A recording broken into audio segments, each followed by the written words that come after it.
I first heard about Peter Dunworth when he and Luke Broyles sat down and talked about the possibility of $70 million Bitcoin. But this conversation I'm going to be playing some clips from is the single best explanation for people of all levels of understanding to see why Bitcoin is the single best investment that you could possibly make. Before I start showing you some segments from this conversation, I encourage you, please, go watch the full thing on the channel after you're done watching this. It is an extremely clear reason why Bitcoin is such a good idea. First up, Peter talks about why USD is going to remain the main currency for trade until people discover Bitcoin. And yes, we've seen things about the BRICS coming up with other currencies, maybe using Bitcoin, and those are all possibilities. But what he says here makes a lot of sense. What happens when these nations figure out Bitcoin? And we've seen Bitcoin move to, say, in Russia is now the second largest Bitcoin miner, or has the second most hashing rate on Earth.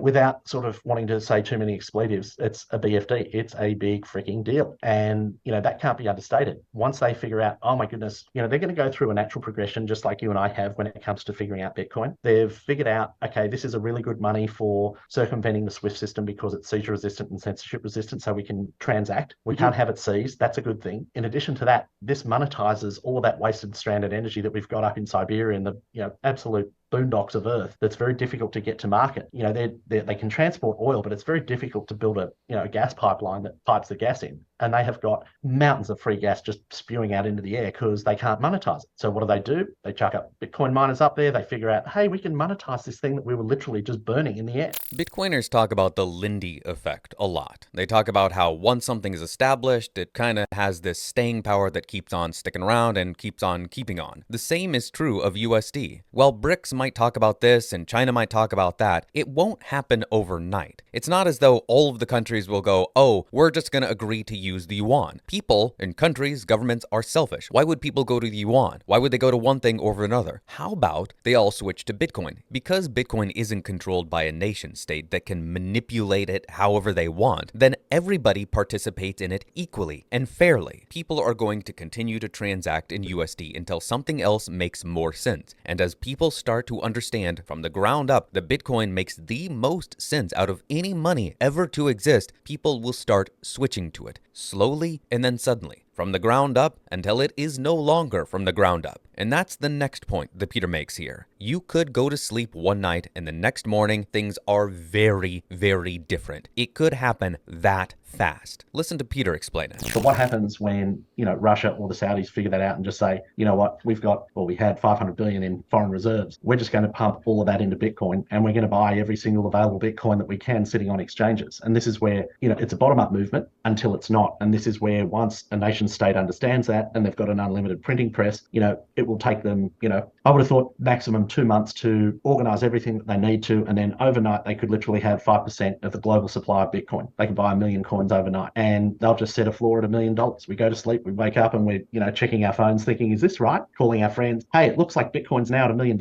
Is that right? And it's like, yeah, because someone with deep pockets and an endless printing press has just said buy, and they're just going to buy until literally their bags are full. It could happen that fast. Nation states could be planning this right now, and you would better believe they're not going to talk about it. Nobody is going to want to give the other player a heads up about what they're going to do. It could take 2 months, as he outlined, to get everything set up, and then they say, buy as much as we possibly can and go nuts with it. Peter goes on to say he fully expects that to happen within the next 5 to 10 years. Maybe this is what Fidelity sees as well. Maybe Fidelity, being one of the largest financial institutions on the planet, knows a few things you and I don't. That seems pretty plausible to me. This next point that Peter makes might be the single most important aspect about Bitcoin. What are you going to do if you go to sleep one night and you wake up the next morning and your life is drastically different, or has the potential to be if you sell your Bitcoin? You go to sleep one night and it's one price, and you wake up the next morning and it's $1 million.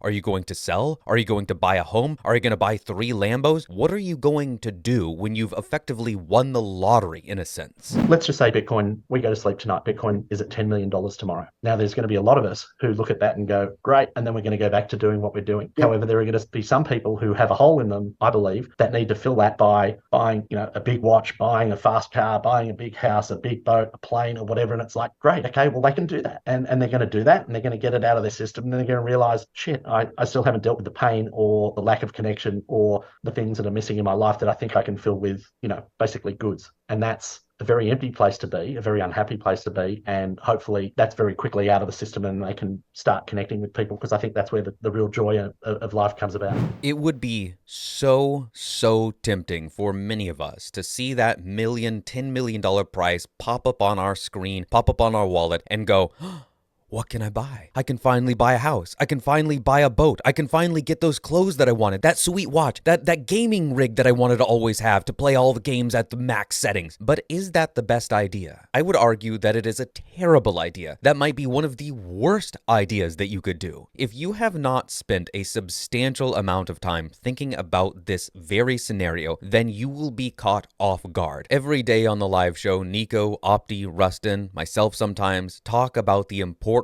of building community. We talk about how Bitcoin is not just a money. It is an entire revolution, a peaceful revolution. If all you're focused on is number go up, then you will be absolutely blindsided when that happens. It'll be like getting punched in the face by Mike Tyson in his prime. You will be utterly obliterated. How do I know this? Because the people that are interested in number go up are interested in what they can buy. And as soon as they can buy all of those shiny things that they want, they will suddenly have no more of what is truly valuable, a money that can change the world for the better. You need to be at a place in your life where these things don't matter to you. What matters is the connections that we have with each other, the love that we share with our family and friends, and what we can offer to the world through hard work. Money is just a way to transact value. It is not the end-all be-all. Do not be caught off guard by shiny objects. I highly encourage you to watch the entirety of this conversation and leave a comment on Carolyn's channel. Tell her that you want to see her and Peter talk for another 5, 10, 15 hours. Tell them to make it a regular thing, because I think they've got a great thing going on there, and they talk about things that should be talked about more often. Share this with your parents. Share it with your boomer friends. Share it with your coworkers. The points that Peter makes in this conversation are all extremely easy to understand. But the thing that I want you to walk away from this particular video from is, do you have a plan in place for when the inevitable happens? Are you prepared for a drastic life change? And if you're not, you should change that as soon as possible.